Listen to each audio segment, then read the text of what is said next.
Okay, Uragon-bocho. Let's try the Morris Smith.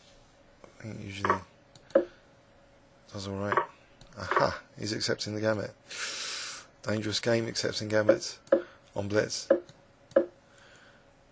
Try and create some weaknesses first. Was he going to give up the dark square bishop? Oh my god. Can he really do that? What about d6? Can I just stick a bishop on d6, or is he going to play d5? If I play queen d6 first, can I just play bishop a3 next?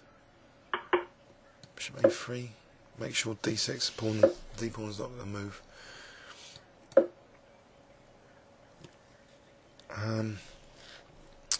So, oh, I thought he'd play b6. It's not too.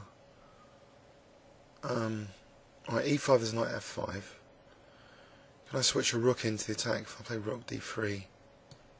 Trying to get the rook over here for the attack. Aha.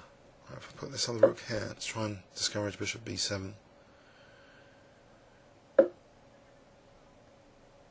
Ah, spoiler. Right, the queen can go over here first, then knight g5 and rook g3 or rook h3. Or do I need to play rook d6 first to stop d5s?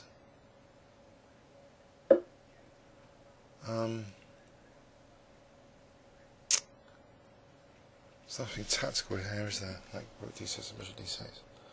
So queen h5. Let's go for the attack. The rook's ready to swing on the third rank. Knight g5 is imminent. In fact, if knight takes b3, what about knight g5? h6, queen f7 takes an e8. They'll be forking these two.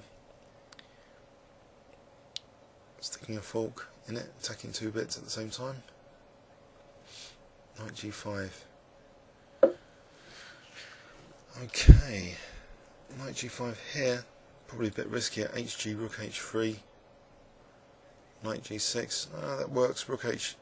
Queen h thingy's mating because of that diagonal. I could go for it. Yeah. Let's go for it. Knight g5 anyway. So attacking f7. If rook f8, maybe bishop e7.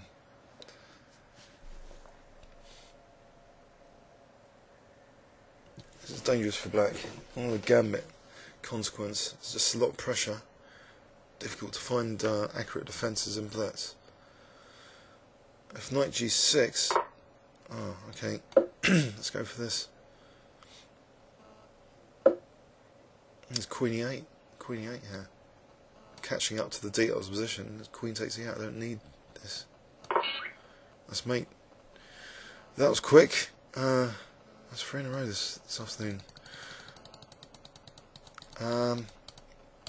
Yeah, so it's gambits have been successful this afternoon.